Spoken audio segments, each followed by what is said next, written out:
Esta conferencia comenzará a grabarse.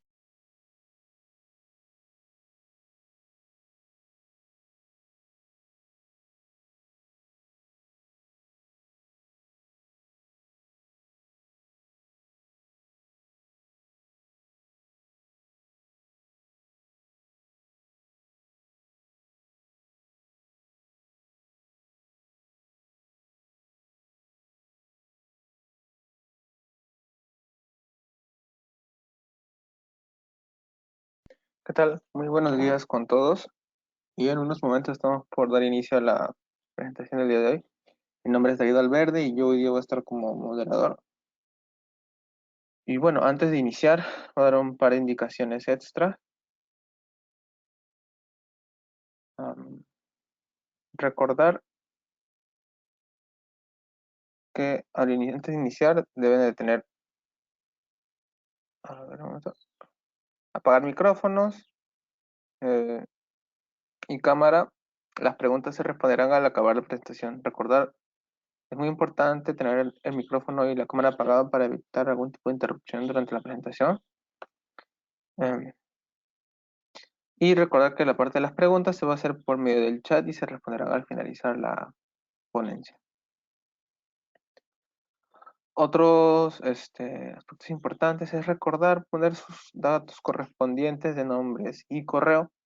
Esto para verificar en la lista de asistencia y poder al finalizar identificar sus asistencias, sobre todo por el hecho de al momento de querer recibir un certificado, se tiene que completar el mínimo de 80% de asistencias. Para este caso, si está desde computadora, para hacer el cambio tiene que ingresar desde la esquina izquierda superior en la palabra GoToMeeting. Al costado aparece una pequeña flecha y puede hacer el cambio de información. Va a aparecer así como aparece en la pantalla ahorita y va a aparecer al darle clic una ventana desplegable. Una pestaña desplegable donde en la primera opción va a aparecer editar nombre y correo electrónico. Dando clic ahí, aparecerá una ventana emergente y deberá poner sus datos correspondientes. Verificar correctamente su nombre y correo electrónico, ya que estos son los que veremos en la lista de asistencias. En caso de estar desde un celular, de igual manera, en la parte inferior izquierda aparecerá un botón con de configuración, que son como, digamos, 3 puntos. Al darle clic, aparecerá otra ventana emergente y dar clic en la que dice edite su información. Y de igual manera poner sus nombres y correo. Bueno, ya siendo las 11, vamos a dar inicio a la presentación. Okay. Ingeniero, ¿se encuentra? ¿Está de él? ¿Me escucha? Sí, claro que sí. Correcto. Buenos días. Voy a compartir mi pantalla. ¿Está bien? Correcto. Sí, está bien. Bueno, antes de dar inicio a la presentación, le voy a dar un breve resumen del expositor del día de hoy. Está con nosotros hoy día el ingeniero Daniel Carlos Segura Orozco, ingeniero sanitario de la Universidad Nacional de Ingeniería. Ha trabajado en el Programa Nacional de Saneamiento Rural del Ministerio de Vivienda como administrador de contratos de diferentes obras de plan integral de reconstrucción con cambios. Participó como proveedor y ponente del Expo Agua 2019, difundiendo sistemas de agua de tecnología japonesa. Trabajó para la empresa Netos Comerciales, participando como ingeniero sanitario en licitación, ingeniería y ejecución de construcción modular en proyectos públicos y privados. Actualmente es consultor independiente y cuenta con derechos de comercialización de la marca Niken con sistemas de medio ambiente relacionados al agua, el aire y otros. Hoy día está con nosotros el ingeniero Carlos Segura. Muy buenos días, ingeniero. Le doy el pase. Buenos días a todos. Espero todos nos encontremos bien para poder conversar un poco, compartir sobre lo que son el tema de hoy, herramientas de educación ambiental ante la contaminación por microplásticos. Sí, como me presentaron, ya a nivel de profesión, sigo viendo pues, todo lo que es la parte de ingeniería sanitaria y lo he adicionado una herramienta más a mi labor de profesional, que son justamente los sistemas de medio ambiente de la marca Niken. Si ven ustedes el sello a la parte inferior derecha, dice Influencer de Bienestar Niken. La empresa Niken es una empresa japonesa que nos da autorización de comercializar sus productos cuando nos registramos como influencers. Entonces, bueno, vamos a presentar entonces, voy a pasar a la siguiente pantalla.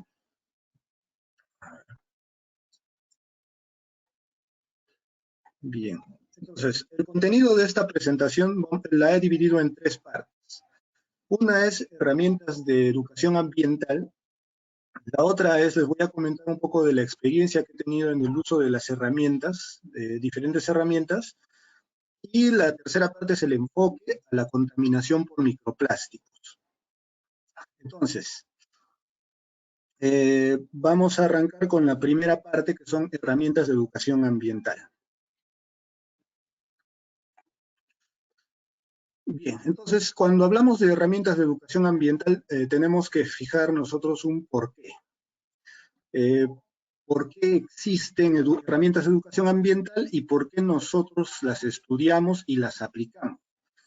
Es evidente que cuando uno ha entrado a este mundo o a nuestra sociedad, ha encontrado muchos problemas. Se ha encontrado con muchos problemas de orden, no solamente ambiental, ¿no? A nivel de salud, poblacional, social. Entonces, estas herramientas nos van a ayudar a contribuir al planeta. Entonces, ¿qué tenemos? ¿De qué herramientas disponemos? En esta presentación nosotros hemos distinguido tres tipos de herramientas.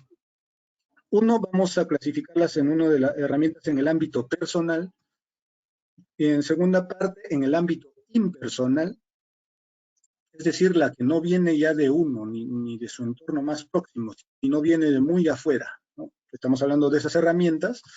Y en tercera parte del ámbito interpersonal, es decir, lo que nosotros conseguimos por la interrelación con las personas que nos rodean.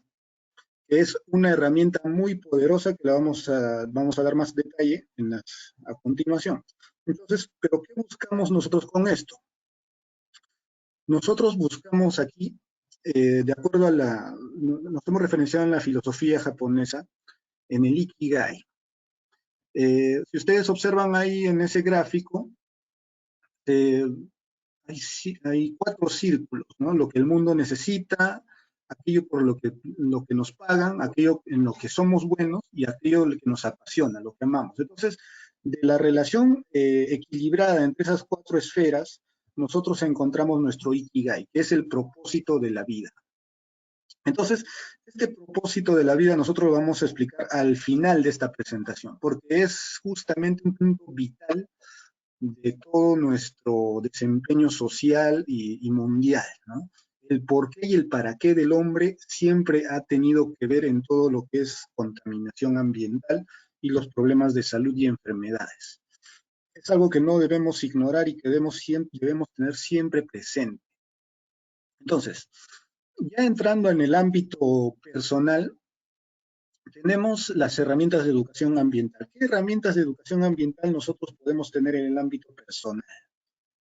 Quizás cómo usamos el agua, ¿no? Cómo es que si nosotros la reusamos, juntamos para el jardín, no lavamos si alguno tiene por ahí un auto, un vehículo, no lo lavamos pues, con agua que viene de Sedapal, sino que la lavamos con otros elementos más amigables, como se sabe. O cómo nos alimentamos, ¿no? ¿Cuáles son nuestras costumbres de alimentación? ¿En qué lugar vivimos, ¿no? Esa es una foto de la ciudad de Lima. También cómo es que manejamos nuestros residuos personales, y en este caso los plásticos, los ecoladrillos que hemos visto aquí en el estudio de caracterización. Personalmente yo no los conocía como ecoladrillos, siempre he acumulado los plásticos, los he puesto en cajones, en cajas, pero pues no se me ocurre la idea de compactarlos y bueno, ciertamente es una experiencia personal mía que a mí me ha ayudado bastante, este estudio que han compartido.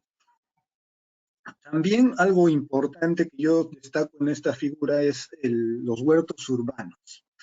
Algún ingeniero ambiental nos decía que imagínate si tú tienes un huerto urbano, es decir, si tú cosechas tu propio alimento en tu casa, ¿qué es lo que te ahorras, no? Te ahorras el transporte de llevarlo de la chacra a los centros de distribución, el transporte de los centros de distribución al centro de abarrotes, te ahorras el agua con la que han cultivado esas plantas, te ahorras la energía que tú vas a tomar en ir y comprar, se ahorran demasiadas cosas solo por producir el alimento en casa. Es un análisis muy completo de lo que es, por ejemplo, la huella ecológica, ¿no? O la huella del agua, ¿no? Es decir, hacemos muchos movimientos que algunos han llamado movimientos absurdos o sobreexplotados, ¿no? Imagínense, por ejemplo, si se nos antoja una pizza, hacemos la pizza y no nos gusta la pizza, ¿no?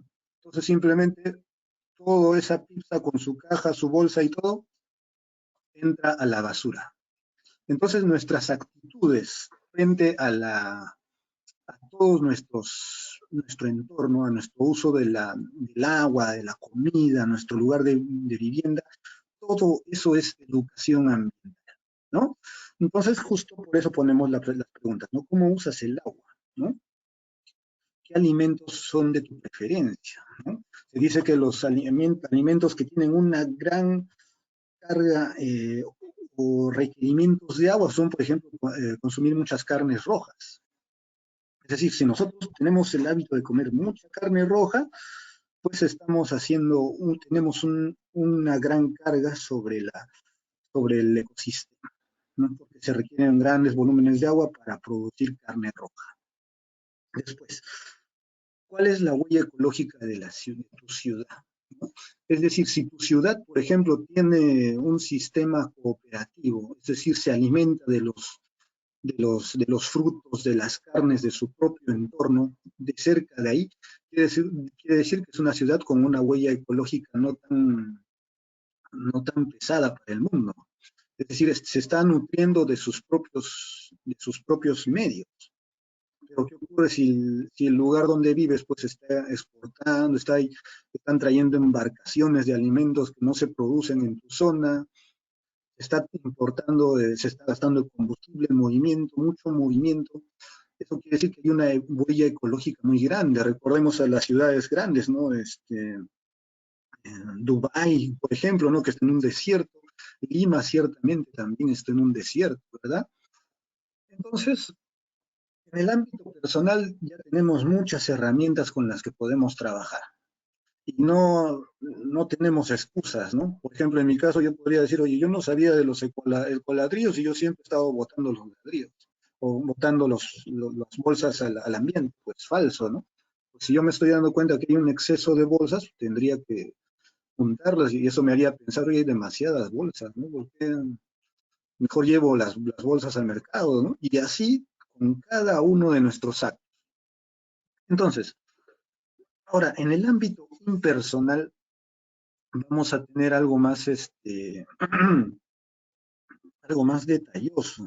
Es decir, es algo que a nosotros no se nos ha ocurrido, algo que no viene directamente o es algo que no está muy vinculado a nosotros. Y nosotros vamos a poner de ejemplo que hay mucho, ¿no? Demasiadas cosas en el ámbito impersonal, todas las nuevas las innovaciones en tecnología ambiental, ¿no? Todo eso viene del ámbito impersonal, es decir, no es de nosotros, vino de alguien externo. Entonces, ¿qué tenemos, por ejemplo? Calcula la huella hídrica, ¿no? Hay muchas personas que no sabemos cómo es la huella hídrica, en qué consiste, ¿no? Entonces, si nosotros nos queremos enterar, acá dejamos la referencia, ¿no? Uno entra a esta página de Lana, acá en el Perú, y va a calcular su huella hídrica, de acuerdo a sus costumbres, sus modos de vida, ¿no? qué otra herramienta nosotros podemos destacar de las que existen, ¿no? Tenemos la huella ecológica, ¿no? Hay una herramienta virtual que también te permite calcular tu huella ecológica. Entonces, obsérvese ahí, nos está diciendo el día de sobregiro de 2020 es el 22 de agosto, ahí dentro del rojo, dentro del color rojo.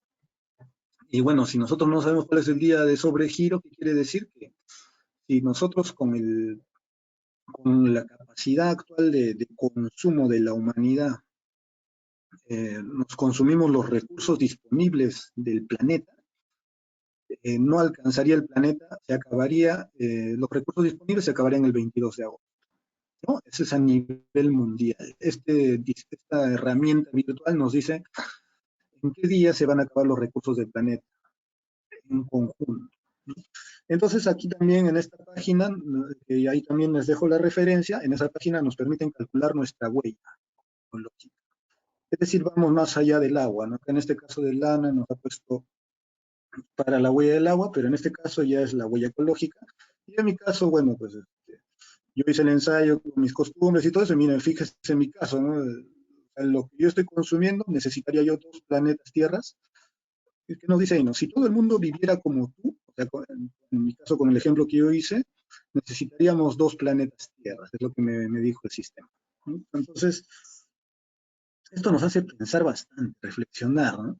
De las herramientas en el ámbito impersonal, las que más uso o más promoción nosotros debemos hacer son estas, las que nos permiten autoconocernos, ¿no? Saber cómo somos. Y por eso yo me uní con mucha fuerza a esto del estudio de caracterización de residuos sólidos que he organizado en medio de la pandemia, ¿no? El equipo técnico de residuos sólidos es excelente, ¿no? Nos permite conocernos, qué es lo que estamos haciendo. Entonces, ya viendo ahí, viendo un poco más de la huella ecológica, vemos en el Perú, ¿no? La huella ecológica es la diferencia, o mejor dicho, vamos a determinar, ¿no? Es la biocapacidad por persona menos nuestra huella ecológica, y ahí se ve en el Perú cómo está calculado, ¿no? Cómo se ha calculado la biocapacidad de reserva en el país, de acuerdo a cómo consumen todos los peruanos promedio y la capacidad que tiene el país. El país tiene una capacidad de 3 gramos, de 3 hectáreas globales, así se llama, se mide la biocapacidad, ¿no? Y cada persona se está consumiendo de esas hectáreas globales 2.3, entonces le sobra 1.6. Eso quiere decir que el Perú, eh, con los recursos que tiene, todavía produce para las personas, pero eso es algo muy general, ¿no? No podríamos nosotros marcarlo de esa forma, ya que ustedes saben que el ecosistema mundial trabaja de otra forma, ¿no? Tiene influencias que nos están generando los cambios climáticos, las distorsiones, los microplásticos justamente en el ambiente que se están dando. Entonces, ¿qué tenemos?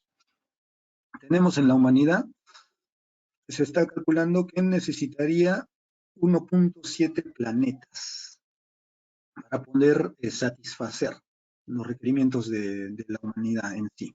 Esto es lo que nos determina un ingeniero de la UNAM llamado ingeniero Iván Cruz Méndez, y de acuerdo, claro, a este sistema, ¿no?, de la huella ecológica, obsérvese ahí que cada país tiene una fecha de sobregiro diferente, ¿no? Porque claro, obviamente cada uno tiene una biodisponibilidad diferente y tiene una huella ecológica diferente.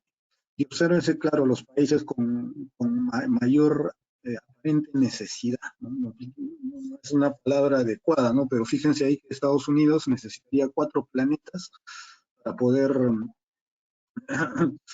para poder hacer sus actividades como las hace hoy, ¿no? Ahí Corea del Sur también no se queda atrás, y Alemania, ¿no?, que necesitan más de 3 planetas. Entonces, esto estas herramientas nos ayudan a conocernos, a nosotros tanto como individuo como sociedad. Importantísimo.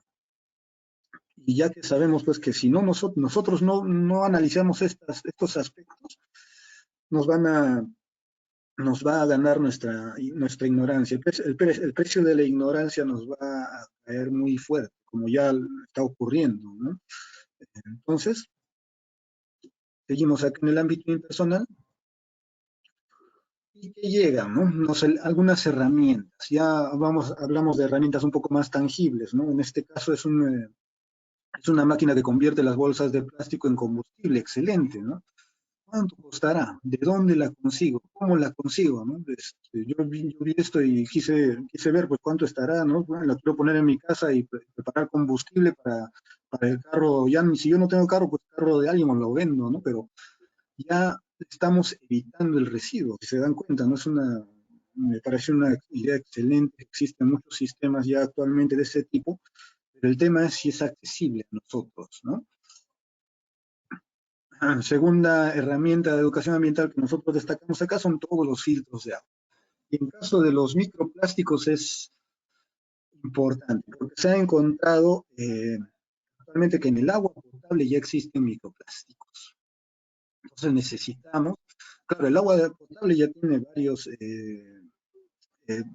ha tenido ya varias observaciones a nivel de la calidad del agua, ¿no? Entonces, los filtros domésticos es una herramienta de educación ambiental. Para nosotros en nuestra casa, tener un filtro de agua quiere decir que nos hemos concientizado sobre la calidad de las aguas que en el entorno ya están contaminadas y en nuestro caso, para el cuidado de nuestra salud y el ambiente, pues necesitamos darles una purificación adicional de lo que ya tienen en el sistema. Entonces ahí dejamos también la referencia, ¿no?, de estos esquemas generales, de todos los sistemas de filtración de agua que hay, ¿no? Hay muchos modelos, muchas formas. En mi caso particular, pues yo he estado difundiendo algunos de estos. Y bueno, otra herramienta de educación ambiental es el aire. Más adelante vamos a dar detalles sobre el aire porque es uno de los problemas más difíciles de afrontar que hemos nosotros visto en la realidad actual. Hablando solamente de los costos de acceso a las tecnologías de filtración de aire y de la contaminación de aire en las ciudades. Entonces, en mi caso también, a nivel profesional, yo he estado ya difundiendo algunos sistemas de aire para poder contrarrestar los microplásticos, por ejemplo, en el aire, ¿no? Pero no solamente hay microplásticos, ¿no? Esto lo vamos a ver más adelante. Entonces, tenemos otra herramienta importantísima, como lo comenté al inicio, que es justamente lo que nosotros hacemos, pensamos, ¿no? Un educador dijo, en nuestro sistema educativo, en nuestras universidades, en nuestros colegios y escuelas, no es tan importante que nuestro estudiante se sepa la tabla de multiplicar, cuántos elementos químicos, se sepa de memoria los elementos químicos, no. Lo que es más importante en la educación es que las personas, es que en el colegio, en las escuelas, se nos enseñe a pensar, a comunicar y a convivir. Solamente aprendiendo esas tres habilidades o esos tres conocimientos, el mundo cambiaría completamente. No habría todos los problemas que actualmente tenemos. Es decir, actualmente no sabemos pensar, no sabemos comunicar, no sabemos convivir. Es algo interesante, eso es lo que dijo este educador y a mí me impresionó bastante. Pero la referencia se basa principalmente en crear tejido social. Estos tres elementos que crean tejido social, es decir, entrelaza más a las personas. En este caso, por ejemplo, este estudio de caracterización de residuos sólidos nos ha juntado más, nos ha dado un punto en común y este es un medio de comunicación. Entonces, en el Perú, por ejemplo, se sabe que hay conflictos sociales y estos hasta ahora siguen y prevalecen y se sostienen, se mantienen, rebrotan. Quiere decir que no hay comunicación, ¿no? No existe el tejido social como tal, sino que existe un aparente tejido social, una sociedad basada en un tejido muy débil, nos decía este doctor. Entonces ya Para nosotros darle uso a estas tres herramientas que acabo de relatar, se ha creado la economía circular, ¿no?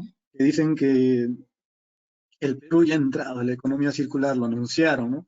Pero es algo pues muy utópico, le podríamos decir, porque si ustedes observan, por ejemplo, el caso del plástico, se sabe que más del 70% del plástico generado en el Perú o reciclado en el Perú viene de fuente informal. Es decir, hay mucha informalidad en el Perú, 70% de informalidad. Entonces, con la informalidad, ¿qué es lo que nos quiere decir la sociedad? Quiere decir que nosotros no podemos formalizarnos tan fácilmente. Hay algunos puntos de quiebre en nuestra sociedad. Entonces, para hacer economía circular, se necesita formalidad, ¿no? Eso es lo que nos dicen algunos economistas, ¿no? Y existe también otra herramienta interpersonal, que es la economía colaborativa. Un ejemplo muy sencillo para la economía colaborativa. Tomemos el caso de Uber, ¿no? Que hace el servicio de taxi, ¿no? Uber no maneja una flota de taxis, ¿no? No tiene pues ahí un millón de taxis, no. Uber lo que hizo fue crear la plataforma virtual y los taxis los tienen pues los dueños de los taxis y simplemente se afilian o se incorporan a la empresa Uber para poder hacer este servicio de taxis. De igual manera, en el tema ambiental, tenemos un vehículo de transporte ecológico, entonces ya no se usarían movilidades individuales, sino movilidades de transporte público, ¿no? Que actualmente, nuevamente, recalcamos el tema de la informalidad, ¿no? Si existe informalidad, darle aplicación a estas dos economías, la economía circular y la economía colaborativa, es bien complicado, ¿no? Aquellos que lo han intentado, pues se van a encontrar con muchas barreras, ¿no? Tanto sociales, burocráticas, económicas, ¿no? Hay limitaciones en los costos. Es decir, hay que verlo, ¿no? Hay que palpar esto. Entonces, estas son dos herramientas también interpersonales muy poderosas, que ciertamente ya existen compañías eh, basadas en economía colaborativa y economía circular, ¿no? Por ejemplo, la empresa en la que yo estoy actualmente con la que estoy haciendo comercialización, está dentro de este marco de la economía colaborativa. Entonces, vamos a pasar a este segundo punto, ¿no? La experiencia en el uso de las herramientas. Cada uno de nosotros tiene experiencia en uso de estas herramientas, ¿no? No por nada nosotros estamos en un entorno de estudiantes de ingeniería ambiental, eh, conocedores preocupados por el tema ambiental. Entonces, en mi caso, yo en las últimas veces he estado compartiendo lo que son sistemas de agua. He hablado mucho sobre el agua, he llevado esto a muchos lugares. Estamos hablando de obras donde se implementan sistemas nuevos de agua, las personas se sorprenden, ¿no? Y dicen, oye, ¿para qué sirve esto? ¿Por qué? ¿Qué hay? ¿No? Entonces, incluso los niños, si se dan cuenta, nuestra labor profesional se está dando más énfasis en compartir nuestra función. O sea, las circunstancias actuales no solamente nos dicen que cambiemos nosotros, ¿no? Sino que por ese cambio compartirlos con los demás. Eso es lo que nosotros queremos compartir ahora. Entonces, ya hablando de herramientas que yo he experimentado o las que he podido implementar en algunos proyectos, tenemos, por ejemplo, a los urinarios secos. Y ahí yo les comparto la pregunta, ¿no? Bueno, si todos conocemos urinarios secos, la verdad, eh, ahí sabemos bien que hay algunos que no saben que existen los urinarios secos, ¿no? Entonces, tenemos que decir, ¿no? ¿Cuánto agua ahorraríamos en Lima si cada habitante tendríamos acceso a un urinario seco? ¿Se imaginan? Han hecho el cálculo, son 10 millones de habitantes. Y normal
Aló, muy buenos días. Hoy un pequeño problema técnico. Hay un pequeño problema técnico.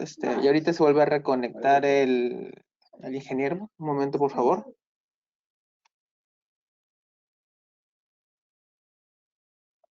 Ya está ahorita solucionándose.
Sí, ha pasado un pequeño incidente ahí con la conexión del ingeniero. Son a veces problemas técnicos que pueden suceder, pero ya en unos momentos estaría por volver a conectar. Unos minutos, me esperan, por favor.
Bueno, en lo que se va reconectando ahorita el ingeniero, vamos a esperar unos minutos. Como sé que hay muchos que aún siguen llegando, dar un par de indicaciones para la presentación. Recordar tener apagado el micrófono y las cámaras. Así como que las preguntas que se van a realizar serán al finalizar la presentación y se dejarán por medio del chat. Eh, Recordar evitar generar interrupciones como por micrófonos abiertos, que muchas veces sucede. Y es importante recordar el colocar sus nombres correspondientes y su correo. Esta información es útil para verificar la asistencia de la presentación. En este medio pueden ver cómo es el proceso. Buen día. Para colocar sus nombres. A ver, creo que ya se reconectó el ingeniero. Sí, disculpen. Me escuchan, ¿verdad?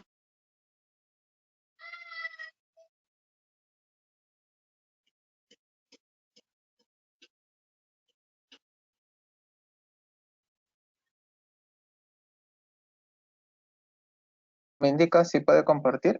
Ya le di acceso. A ver, un ratito, vamos. Ok, sí, Voy a está bien.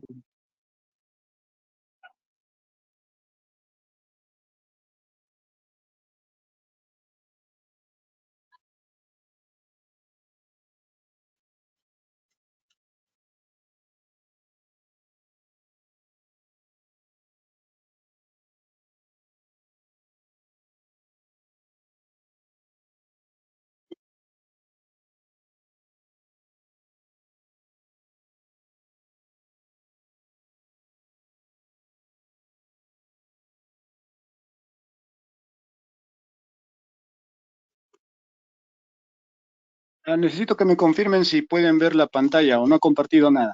Sí, se puede visualizar, ingeniero. Sí, porque me he conectado a través de mi celular. No sé por qué se fue el internet acá en mi zona, pero ya, entonces voy a tratar de ponerme al lugar donde hemos quedado, ¿no? Correcto, sí, estaría bien. A veces sucede algunas complicaciones técnicas. Es entendible en estas circunstancias. Entonces, ¿se puede ver ahí lo que dice ámbito interpersonal?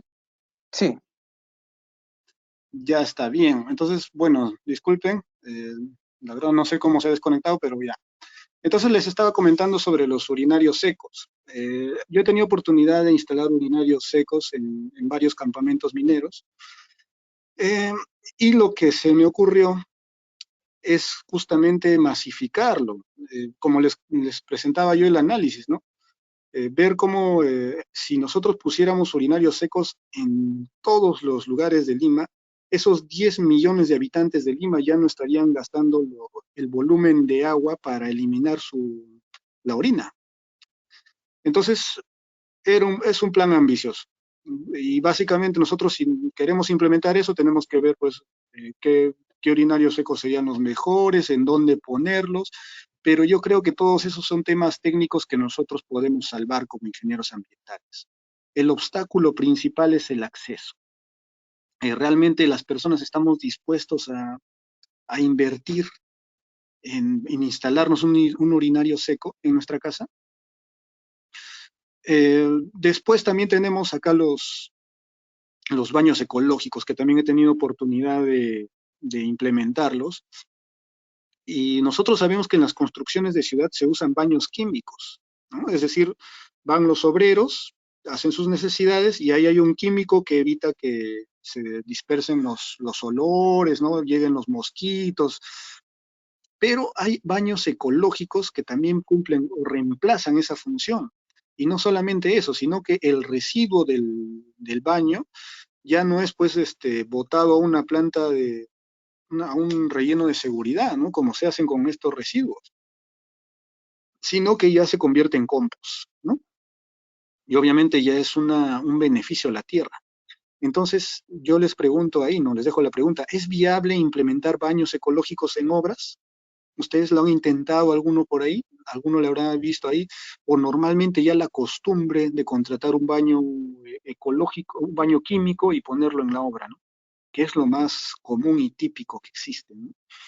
Entonces yo también he tenido oportunidad de analizar este tema y hay barreras. Existen barreras y no es...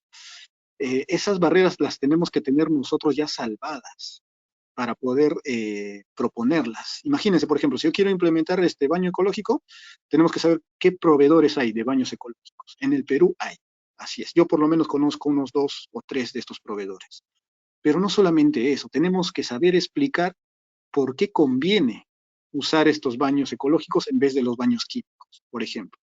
Entonces ahí, para no entrar en muchas discusiones, normalmente los gerentes o las personas involucradas te van a decir, no, hay que hacerlo por los baños químicos, ya hemos trabajado con eso, lo conocemos, entonces sigamos para adelante. Entonces, la inercia de la costumbre empuja al sistema a mantener el hábito que no es ecológico, ¿no?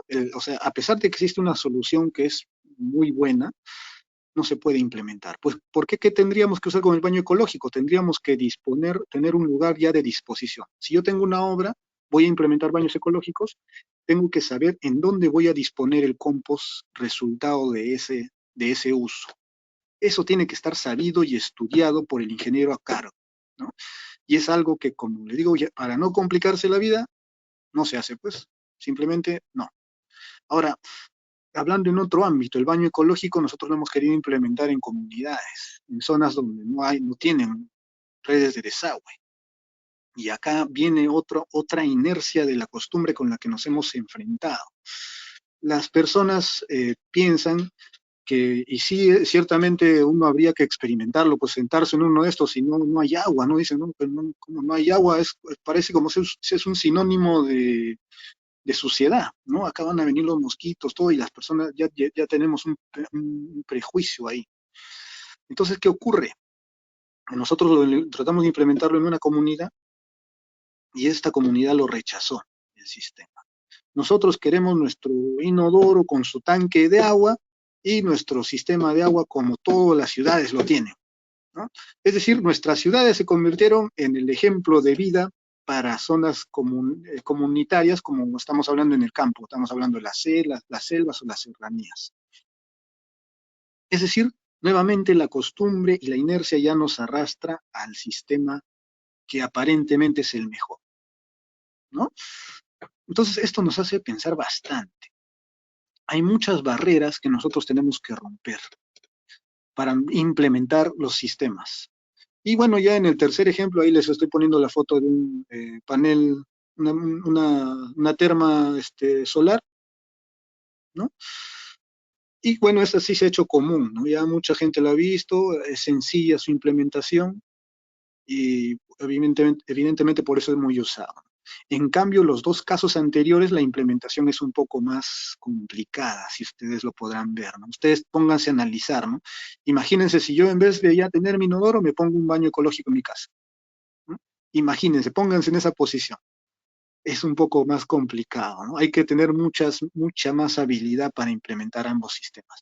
El urinario seco es más sencillo de implementar. Por eso yo en algún momento quise moverlo, busqué proveedores y quise yo mismo ser vendedor de esto, porque no tendría problemas en hacerlo, recomendárselo a las personas y decirle, le va a costar tanto, pero se va a ahorrar un montón de agua y ya no va a hacer daño, no va a estar haciendo que Sedapal trate el agua para que nosotros terminemos botándolo junto con la orina, ¿no? Estamos hablando de la huella ecológica. Su huella ecológica se va a reducir, ¿no? Entonces, ese es nuestro trabajo, ¿no? El trabajo que uno se encarga cuando entra en estos temas de herramientas de educación ambiental, ¿no? Entonces, ahí les dejo mis tres experiencias. Los tres sistemas los hemos implementado y como ya podrán ustedes verlo, claro, una terma solar, pues muchos hemos tenido experiencia, seguramente alguno de nosotros tiene su terma solar, pero el centro, el baño ecológico es ya de experiencia personal, como les digo, ha sido uno de los más complicados de implementar de mi experiencia, ¿no? Si alguien puede compartir su experiencia de que lo han implementado con éxito y las personas se han acoplado bien al sistema, excelente, es bueno motivarlo y saberlo, ¿no? Entonces, yendo en la siguiente imagen, actualmente yo difundo estos sistemas que ven acá en la pantalla. Por ejemplo, esa botella hay una botella y una mano que sale entre todas las botellas de plástico. Esa botella la estoy difundiendo, ¿no? El sistema de aire. Ese sistema de aire tiene capacidad de filtración muy de alta tecnología que ayuda justamente a eliminar los microplásticos, por ejemplo, del aire. Y acá tenemos un sistema de agua que reemplaza un vidrio, ¿no? Estas son publicidades que yo en algún momento, bueno, no solamente yo, ¿no? Sino la misma marca Niken ha elaborado y yo solamente lo que he hecho es compartirla y difundirla, ¿no? Y así como estas botellas y estos filtros, hemos visto que hay muchos, ¿no? Como les dije, la accesibilidad, el costo es lo importante para nosotros mudar a sistemas ecológicos y ecoamigables. Y en estos casos yo les puedo decir que el costo es muy abordable, es muy accesible. Para el problema que está resolviendo es muy accesible. Y ya, bueno, evidentemente está dentro del mercado, viene de un análisis del mercado, ¿no? Estos sistemas que hemos visto anteriormente, de los urinarios, baños ecológicos, no, el baño ecológico, por ejemplo, no es tan accesible, de acuerdo al análisis que nosotros hemos hecho. Las termas solares anteriormente eran caras, Actualmente ya los precios han bajado bastante y mucha gente está accediendo a ellos. En los urinarios secos sí tienen un precio considerable y hay que evaluar esos costos de implementación. Entonces, estas son herramientas tangibles, ¿no?, que nos permiten dar el ejemplo de forma concreta, directa y al grano, ¿no? Oye, ¿tú quieres reducir tu huella ecológica? Acá hay elementos. ¿Cuál quieres tener? ¿No? Entonces, en mi caso, yo les digo, mira, yo puedo darles esto de acá y te va a costar tanto. Si no tienes el dinero ahorita, simplemente juntas y después lo compras. Sencillo, ¿no? Pero ¿qué pasa? Justamente ahí les digo, hay muchas barreras en nosotros las personas, ¿no? En base a nuestras costumbres, la inercia social nos lleva a usar sistemas convencionales, ¿no?, a pensar de que no hay posibilidad, pero sí existe la posibilidad del cambio, ¿no?, a través de nosotros y las herramientas que hemos explicado, ¿no? Entonces, ya entrando a la tercera parte, en la contaminación por microplásticos, ¿no? Ahí ponemos un grafiquito. Observen, por favor, esa figura. ¿A qué les hace recordar? ¿A qué les hace recordar esa figurita? Esa figura es el ciclo hidrológico, ¿no? El ciclo del agua. Pues una investigadora, esto es en la Universidad de Utah, en Estados Unidos, ha descubierto que los microplásticos se asemejan al ciclo del agua. Están en todo el ciclo del agua, los microplásticos. Es decir, ya tenemos microplásticos hasta en el subsuelo. ¿Está bien? Aparte que ya tenemos en el aire, los tenemos en el agua, los tenemos en el subsuelo. Entonces, ¿qué nos dice la definición de los microplásticos? ¿Qué son los microplásticos? Partículas de plástico menores a 5 milímetros, hasta tamaños tan pequeños que son imperceptibles, son producto de la degradación de residuos plásticos. Bueno, no queremos leer todas esas definiciones, porque esas definiciones las van a encontrar en la página del MINAO, Ministerio del Ambiente. Ahí vemos en la foto un hombre que está nadando entre plástico, ¿no? Y esto ya, hay fotos, hay un montón, ustedes lo van a encontrar por todo lado. Pues obviamente el plástico es una muestra de cómo es nuestra sociedad, ¿no? El facilismo, el fragmentarismo, que alguna vez comentó acá en Perú, pues pensador, Marco Aurelio Ninegri, el plástico es el monumento que vamos a dejar a las próximas civilizaciones, ¿no? Imagínense, porque es algo que no se degrada fácilmente, persiste. Entonces, vamos a ver la siguiente. Entonces, ¿qué? Tenemos microplásticos en el agua. En la página del Ministerio del Ambiente han destacado que han encontrado microplásticos hasta en las vísceras de los peces, ¿no? Y ahí vemos que son microscópicos, muy pequeños, ¿no? Menores a 5 milímetros, pues ya se imaginan qué tamaño, ¿no? Es ínfimo. Entonces, nosotros vamos a darle a esto vamos a abordarlo. ¿De qué manera lo vamos a abordar? No, también tenemos microplásticos en el aire. Esta presentación se las van a compartir. Nosotros ahora ya por esta limitación que no quiero yo arriesgarme a poner el video, porque acá hay un video donde justamente explica, y ahí dice, ¿no? Plastic rain, ¿no?, que quiere decir lluvia de plástico, ¿no? El plástico está en el aire. Aquí está la investigadora que les comenté, y que ha encontrado microplásticos en un bosque protegido de Estados Unidos. ¿Se imaginan eso? Es decir, oye, pero en el bosque está todo verde, ¿no? Hay árboles, todas las plantitas, los animales, ¿no? Pero hay microplásticos ahí. Imagínense el alcance que tienen los microplásticos. Actualmente, ya nosotros podríamos decir que dentro de las partículas que nosotros estamos respirando, están los microplásticos. Y ahora, ¿qué nos dice, no? Medición de microplásticos, ¿no? Y uno dice, normalmente pues los ingenieros trabajamos en base a límites máximos permisibles, ¿no? Estándares de calidad ambiental. ¿Y qué pasó? Los microplásticos no tienen parámetros. No hay una manera, no existe manera estándar de medir los microplásticos. Nos ganaron los microplásticos. Se ha vuelto como si fuera el agua en nuestro entorno. Es decir, es algo que no hemos visto venir. ¿Y qué nos dice ahí en la OMS, no? Está pidiendo investigar los microplásticos y reducir drásticamente la contaminación por plásticos, ¿no? Y ahí dice, pues, que se ha encontrado hasta microplásticos en el agua potable. Entonces es un tema, pues, enorme, ¿no? Es espantoso, en realidad. Uno lo analiza y ciertamente pues uno se queda muy espantado de la situación en la que se encuentra, ¿no? En la que nos encontramos, ¿no? Entonces, ¿cuándo ha ocurrido esto? Ahí en la presentación que nos dio el ingeniero Norvin en el inicio del estudio de caracterización, nos decía pues que en 1950 se inventó el plástico, ¿no? Y fíjense ahí, miren este análisis que lo he sacado del diario Gestión, ya ustedes cuando les compartan esta presentación van a poderlo ver, leerlo, y obsérvese ahí que dice, de los 8.3 miles de millones de toneladas que se ha producido de plástico, casi 5.000 millones de toneladas han sido desechadas. Y ahora, ese 5.000 millones de toneladas prácticamente es un continente más de plástico en el mar, ¿no? Porque como nunca nos hemos preocupado de la disposición final de los plásticos, pues los plásticos han terminado ocupando un lugar en nuestro planeta, ¿no? En nuestro espacio. Y actualmente ya en el aire, en el agua, en nuestros pulmones, por ejemplo, ¿no? Entonces,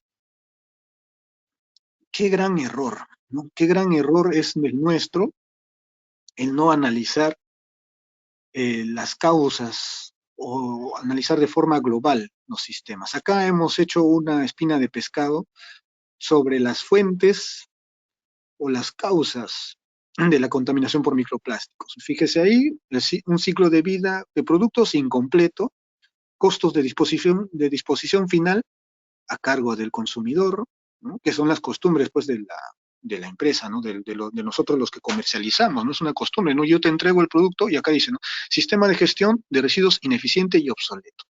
Si es que alguna vez hubo sistema de gestión de residuos, porque ¿cómo podría haber sistema de gestión de residuos si no sabemos la disposición final? Ahí preguntaron en el grupo, ¿no? En el grupo de WhatsApp, preguntaron, ¿no? ¿Qué conviene, ¿no? Las bolsas plásticas o las bolsas de papel, ¿no? Pero no, eso no es lo importante, ¿no? Lo importante es saber qué se va a hacer después con la bolsa que queda de residuo. Por eso es importante la educación ambiental, ¿no? Qué tan trascendente es, ¿no? Y ahí se ve pues justamente la responsabilidad y la intención de contribuir con este enemigo, ¿no? Es un enemigo invisible. No se reincorpora el desperdicio o residuo a la producción. Eso ya viene de la economía circular, ¿no? Pues nunca se ha pensado en reincorporar el plástico a su ciclo normal, ¿no? Imagínense si las empresas hubieran abierto su tienda de plásticos y dijeran, mira, por cada bolsa que me devuelves, ¿no? Te doy un descuento, como le dimos la idea, ¿no? Hubiera sido diferente. Nos hubiéramos olvidado de un océano o un continente en el mar de plástico, ¿no? El productor se desentiende de su producto una vez se comercializa, ¿no? Es decir, ya yo entrego con mi bolsita todo mi producto y ya se desentiende, ¿no? Uno ya no es responsable, ¿no? O sea, toda la carga se le está dejando al consumidor final y nosotros somos el consumidor final. Por lo tanto, por eso ahí viene lo importante, ¿no? Que nosotros debemos recomendar los cambios y no solamente recomendarlos, darle el ejemplo, difundirlo, y hacerlo tantas veces como se pueda, porque les aseguro que aunque lo hagamos 1000 veces, nos harán caso 2 personas. No estamos hablando de nuestro entorno, sino estamos hablando del común poblacional. Y ese es nuestro trabajo. El cambio es en nosotros mismos y a través de nuestro cambio empujar a las demás personas al mismo cambio. Entonces, ese es el diagrama de Chicagua para la contaminación por microplásticos. Esto tiene una referencia bibliográfica. Si quieren, yo ya les paso después, ya no me alcanzó el tiempo de poner ahí la referencia, pero es una referencia bibliográfica. Ahora, acá, el enemigo invisible. Entonces, como les dije, ya ha habido personas que se han enfermado y se han encontrado como arrocillo dentro de sus órganos, han encontrado microplásticos. Los microplásticos en el aire se suman a las epidemias identificadas y estudiadas a través del PM10 y el PM2.5. Ahora, claro, ¿qué es el PM10 y qué es el PM2.5? ¿No? Si es que no lo conocemos acá algunos, ¿no? Es decir, el PM10 y el PM2.5 puede ser una medición indirecta de microplásticos en el aire. Nosotros ya la agrupamos porque el PM10 y el PM2.5 son las partículas. que están en el aire. Y acá vemos el análisis, ¿no? Miren, el diámetro de un cabello está puesto ahí. Obsérvese. Ahí dice en inglés, ¿no? Cabello humano, ¿no? No, está en portugués, ¿no? Y observes ahí del diámetro del cabello humano, ¿qué cosa es el PM10? Ahí está el tamaño del PM10 graficado. Y el PM2.5, o sea, son partículas chiquititas, muy pequeñas.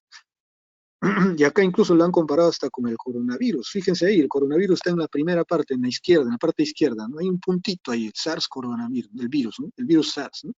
Después viene el tamaño de la bacteria y ahí viene el PM2.5, que es uno de los más peligrosos. De ahí viene el glóbulo rojo.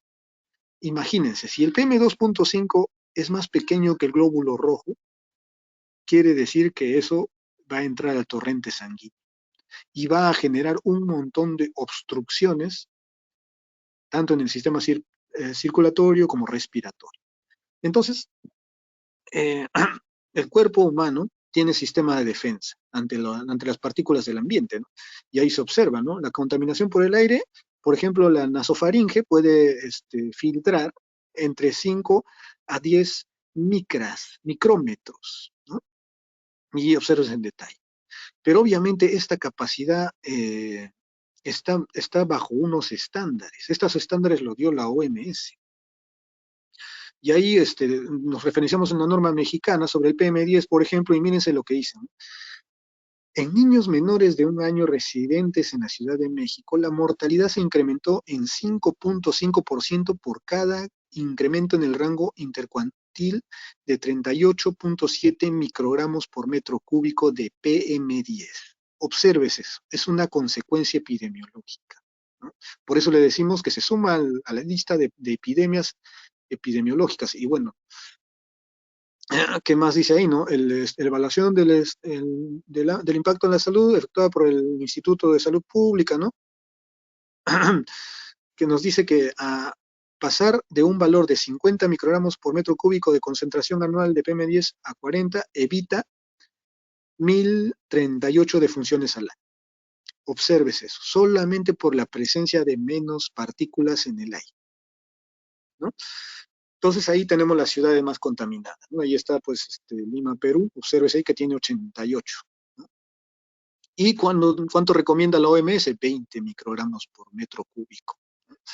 Es decir, ya se estaba colectando otras pandemias antes que los microplásticos. Los microplásticos se han sumado al PM10 y al PM2.5. ¿Qué otra más tenemos? Acá tenemos comentarios sobre el PM2.5, ¿no? Que quisiéramos nosotros relatar, por ejemplo, a la parte del centro. En adultos mayores de 65 años, el incremento de 10 microgramos por metro cúbico en la concentración de PM2.5 se asoció con el incremento en la mortalidad total de causas cardiovasculares. Imagínense. Estamos hablando de epidemiología, ¿no?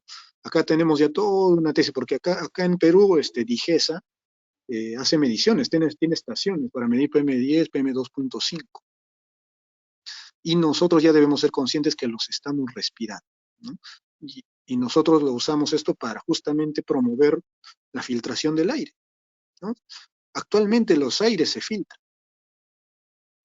Y nosotros, acá dice, ¿no? Acá esta es una pregunta que nos da el ingeniero Sofanor Alarcón, que es de la asociación ASHRAE. La ASHRAE es una asociación que vela por la calidad de los sistemas de aire acondicionado. Y dentro de los sistemas de aire acondicionado, si no sabíamos, no solamente es acondicionar el aire y ponerlo en una temperatura adecuada, sino que también tienen filtros. Ahora dice, ¿por qué si hay evidencia de que la contaminación de este tipo de partículas es la 7ª causa de muerte en el mundo, no tomamos acciones como el quédate en casa, ¿no? Esa es la pregunta que nos da el ingeniero, ¿no? O sea, ¿por qué si hay evidencias, ¿no?, de que esta contaminación es la 7ª causa de muerte en el mundo, no se toma acciones como el quédate en casa? Es decir, ¿por qué no se hizo antes? El PM10, PM2.5 existe hace mucho tiempo atrás. Ya habían problemas anteriores. Y si se dan cuenta, estamos sumando problemas. Entonces ahí obsérvense el PM2.5, ¿no? Que es la más peligrosa. Se dice que este PM2.5 es más peligroso que el mismo coronavirus, porque es letal, tiene metales pesados y esto ya nadie nos salva. ¿Quién nos vacuna contra el aire que respiramos? Nosotros, normalmente los que estamos conscientes, tenemos filtros de agua en nuestra casa. Mucha gente tiene, ¿no? Restaurantes, en comedores tienen filtros de agua, pero filtros de aire. Ahora, ¿los filtros de aire es la solución? ¿O el problema es nuestra costumbre de seguir manteniendo tal como están las cosas? No generar cambio en las personas.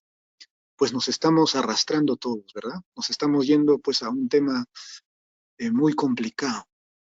Entonces, obsérvense ahí el PM2.5.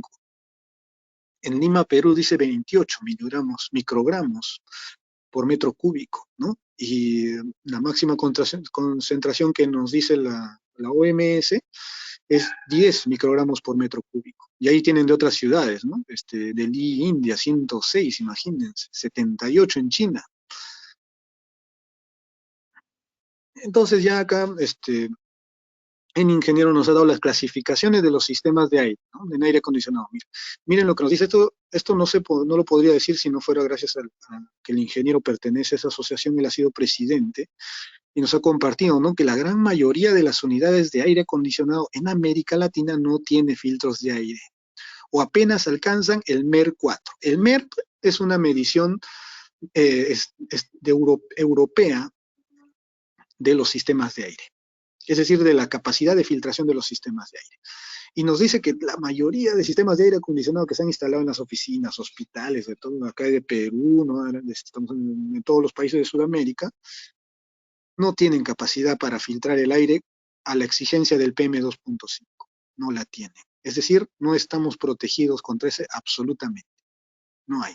¿Qué pasa si tenemos un hospital y se están tratando temas respiratorios? Y si el ambiente ya tiene PM2.5, pues no debería sorprendernos que está muriendo gente por enfermedades respiratorias y el PM2.5 con toda seguridad ha contribuido mucho a esa fatal consecuencia de la enfermedad. Entonces ya vemos la gravedad del asunto. Por eso ahí se están estandarizando actualmente a clasificación EPA, se están estandarizando porque estas son normas europeas para medir los sistemas de aire y actualmente ya se están homologando, ¿no? Para que sean ya de estándar universal. Entonces, aquí el ingeniero también nos compartió la tabla de comparación de filtros de aire, ¿no? Y observes ahí los tamaños que él ha designado, ¿no? El PM10 lo descubren algunos filtros de aire, el PM2.5 requiere una clasificación de 11 a 12 MERP, ese es en MERP, la clasificación MERP para los filtros de aire, y el COVID-19 requiere hasta MERP 14. ¿No? Y nosotros, bueno, el sistema de aire que nosotros manejamos en la empresa Niken, llega a superar eso, es decir, sí puede reducir la concentración de la carga bacteriana y también elimina el PM2.5. Es decir, los filtros H3, ¿no? Que es un conocimiento, pues, en filtros de aire que nosotros estamos acá tratando de compartirles para darnos conciencia de que existe la tecnología, existe la oportunidad, ¿no? Y obviamente el acceso, ¿no? El acceso es un tema, ¿no? ¿Lo podemos pagar?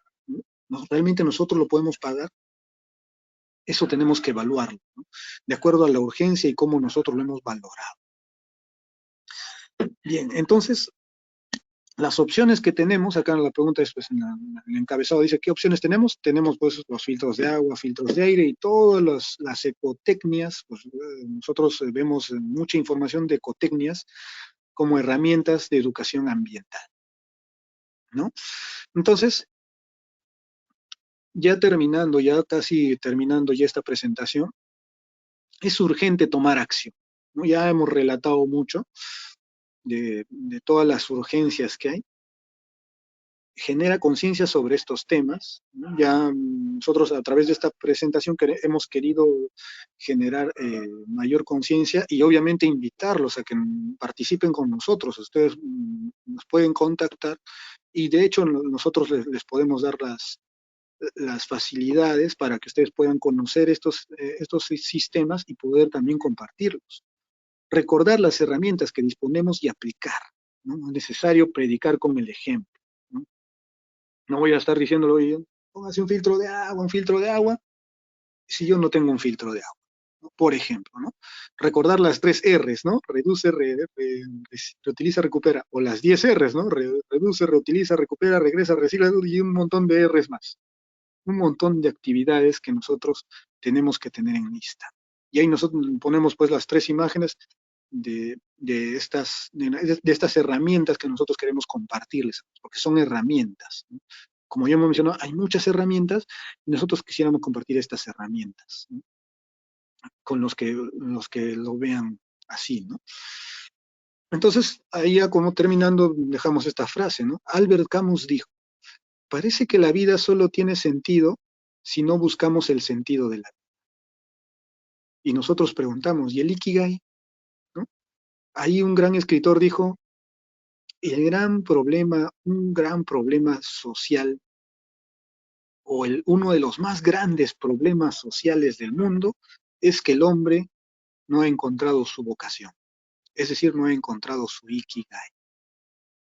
Entonces, es por eso que nosotros buscamos, pensamos que hacemos por acá, hacemos por allá, y esas actividades generan residuos.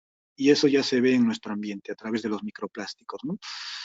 Muchas gracias. Gracias por su atención.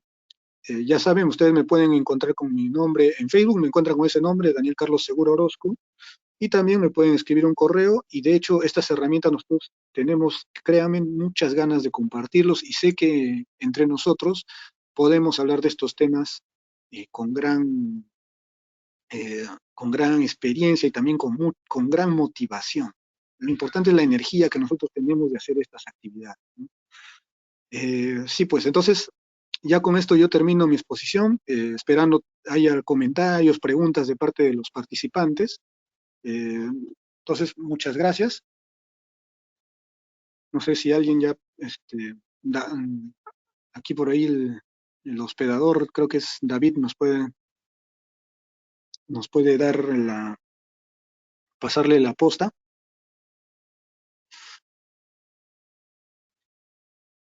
Sí, ingeniero, agradecemos y felicitamos por su excelente presentación. Invitamos a los participantes a que puedan enviar sus preguntas a través del chat. A continuación pasaremos por la ronda de preguntas. Aquí María Elena pregunta, ¿cómo se va a realizar el cierre de los urinarios secos y de baños ecológicos en obra? El cierre, ¿a qué se referirá con el cierre? No sé, no le entiendo ahí. Bueno, antes, para responder a esa pregunta, mira, muy sencillo. Para implementar estos sistemas, nosotros tenemos que evaluar el contexto completo. Por ejemplo, si el baño ecológico yo lo voy a poner en una obra, tengo que saber dónde lo voy a disponer. Es decir, ese compost voy a tener que llevarlo a una zona compostera para que utilicen el compost. Entonces, imagínense la magnitud de esa actividad.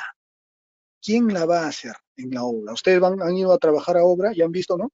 En la obra las cosas son necesarias en el momento inmediato. No te van a decir, oh, ya ve a buscar un lugar, no. Tienes que tenerlo. Entonces, por eso les digo, nosotros como ingenieros ambientales, nosotros debemos tener ya la herramienta a la mano. ¿Y cuál es la herramienta en este caso? Yo ya tengo proveedores de baños ecológicos y también ya tengo zonas de disposición, ¿no? Acá yo tengo un plan, 2 centros de cultivo y los podemos llevar ahí. Esa sería la respuesta eh, para esa pregunta, ¿no? Igual en los urinarios. En los urinarios también tenemos que ver dónde se va a hacer la disposición final, si hay un desagüe, ¿no? Y conectarlo al desagüe y de qué forma. Eso lo arreglan los ingenieros y somos nosotros los ingenieros, ¿no? Y claro, nosotros podemos dar detalle de esos sistemas, pero como le digo, la accesibilidad a eso, el costo es importante evaluar. O sea, nosotros tenemos que tener el concepto bien trabajado para poder ofrecerlo y comentar. Por ejemplo, yo no les puedo ofrecer un sistema de agua si yo no sé su capacidad. Yo no sé cuánto les va a durar. Sería pues un loco, ¿no? Nosotros tenemos que tener bien conocido el sistema para poder recomendar. ¿Está bien? A ver, no sé si eso respondió la pregunta. Gracias, ingeniero. Aquí nos preguntan el dato de PM2.5 en Lima, ¿en qué año se ha determinado y cuál es la fuente? Oh, gracias por esa pregunta. Mira, yo quería compartirlo, estuve preparando la presentación. Yo te recomiendo que lo busques en la página de la DIGESA, medición PM2.5. La DIGESA publica eh, todos los años, bueno, con un año de desfase, publica el estudio del PM2.5 y PM10. Y no solamente de esos dos, ¿no? Están midiendo sulfato, nitrógeno, eh, sólidos sedimentables en el aire. Imagínense eso, ¿no? Sólidos sedimentables en el aire, eso estamos respirando. Eso lo está midiendo ahorita DIGESA. Yo te recomiendo entrar a la página de DIGESA y lo vas a encontrar. Ciertamente acá en Perú, de lo que he visto, eh, se mide, es que hay varios parámetros ahí también. Ahí tenemos que tener cuidado. El PM2.5 se mide en promedios. Hay un promedio diario, que es el dato importante, porque ese es el que mide el OMS. Acá en la presentación, a ver, vamos a ver. Este de 10 microgramos por metro cúbico es del promedio diario del PM2.5. Entonces, cuando uno mira los estándares que publica DIGESA, va a encontrar que los pone anual, promedio anual los pone. Entonces, hay que tener cuidado con los parámetros. Por eso es importante que nosotros lo conozcamos y lo estudiemos, para no cometer el error pues, de pensar, ¿no? Uy, acá en DIGESA dice que tenemos como 120, ¿no? Y eso es el parámetro anual, ¿no? Entonces, no hay medio de comparación. Tenemos que tener bien claro el parámetro. Tal vez otra pregunta. Gracias, ingeniero. Joel Ticona pregunta, ¿qué medidas de control recomienda para evitar PM10 y PM2.5? No hay medida de control actualmente. La medida de control la está dando los monitores. O sea, ¿qué entendemos por una medida de control, ¿no? Estamos hablando primero de medir y otra forma es mitigar, ¿no? Entonces, para mitigar nosotros tenemos los sistemas de aire, que ya los hemos acá detallado en las normas MERP, y acá en este sistema que está al centro, ¿no? Acá observan ahí que está en medio de la ciudad todo nubosa y ahí sale verdecito, ¿no? Dice, transforma tu entorno, dice, ¿no? Entonces, nosotros tenemos ese instrumento. Eso lo digo a nivel personal. Pero hay muchas tecnologías de filtración de aire. Voy a buscarlo acá, porque creo que por acá también lo he graficado. Ahí está, ¿no? En la parte del centro, ¿no? Nosotros disponemos de ese sistema de aire. Ese sistema se traga el aire del entorno, es decir, tú tienes una habitación, esta tiene una capacidad de 30 metros cuadrados. Si tenemos un área mayor, se implementa más equipos. Entonces se traga el aire del entorno, todo el aire, o sea, se lo absorbe, lo succiona y te lo devuelve limpio y cargado con iones negativos, que es una tecnología de salud, ¿no? Entonces, esa sería una herramienta que nosotros, como dijimos, les ofrecemos, y ese es el medio de control que a nivel personal yo conozco y es accesible, ¿no? O sea, digo que es accesible porque tengo la capacidad de registrar yo los datos, llevarlo, mandarlo a una dirección, o puedo compartirlo a alguien que quiere venderlo, distribuirlo, también se lo puedo compartir. Eso es un medio de control, el que yo conozco, ¿no? Y como les dije, los sistemas de aire acondicionado, porque existen empresas de aire acondicionado, no cuentan con estas tecnologías de filtración del PM2.5, ¿no? Por eso es un tema complicado. Es por eso que se está monitoreando, ¿no? DIGESA lo está monitoreando. Como les digo, acá en plena pandemia lo ha monitoreado. Y bueno, ya por el tiempo de esta capacitación, hubiera querido compartirlo más sobre eso, pero yo sé que lo pueden ustedes encontrar en la página de DIGESA. Esa información es pública.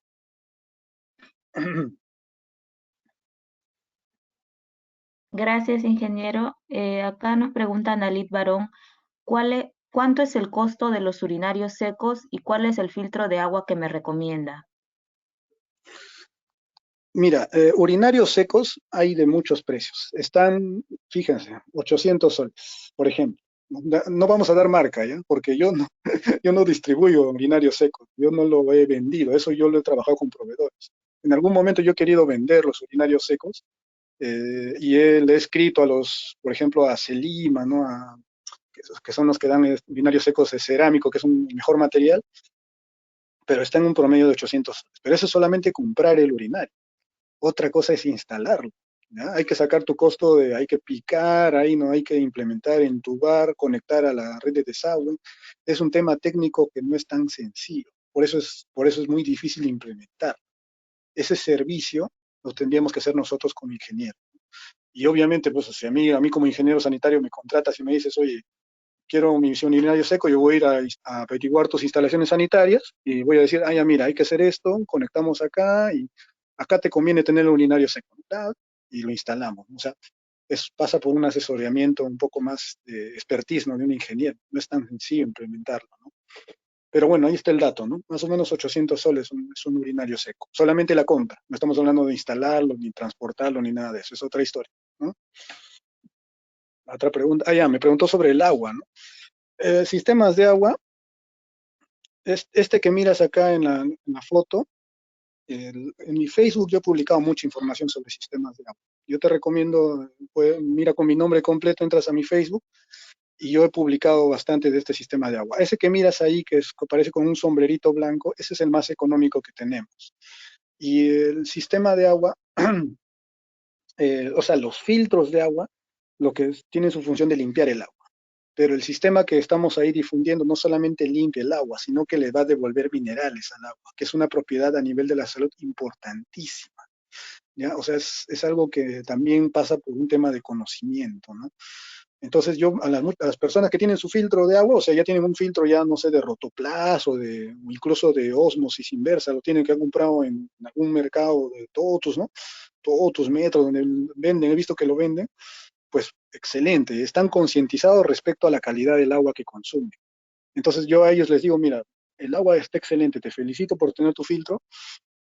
Ahora lo que yo te recomiendo es mineraliza el agua que estás tomando, porque el agua no conviene tomarla, por ejemplo, osmotizada, ¿no? Basada por ósmosis inversa, el agua es ácida, entonces no la recomendamos, ¿no? A nivel de la salud eso no hay beneficio, más bien nos perjudica. Entonces ahí, si se dan cuenta, son varios frentes que nosotros atacamos, ¿no? Tanto en el tema ambiental como también en el tema de la salud, ¿no? que es un concepto íntegro. Entonces, si me dices a mí, recomiéndame un filtro, yo te recomiendo, o sea, el más económico y más accesible es ese que está ahí, que miras en la figurita, se llama P-Water. Y ya, bueno, si quieres uno personal para tus propios, para salir pues a hacer tus trabajos de campo, y ya no tienes que comprar agua embotellada, te recomiendo pues la botella, ¿no? La estoy buscando acá y no la encuentro. ¿Dónde está la botella? La botella tiene un filtro, ahí está. La botella tiene un filtro y ese filtro tiene capacidad de procesar 150 litros de agua. Entonces imagínate, ¿no? Tú puedes llevar una botellita a un campamento y tienes 150 trabajadores, a los 150 trabajadores vas a poder dar 1 litro de agua solamente gracias a la botella. Imagínate el impacto, ¿no? Solo con una botellita has podido tratar agua y dársela a las personas. Obviamente, claro, no estamos hablando de cualquier agua, no le vas a poner agua de pozo salada, ¿no? Pues ahí tenemos nosotros ya varios criterios que nosotros ya pasa por una conversación posterior, ¿no? Para alguien que esté realmente interesado en adquirir estos sistemas, ¿no?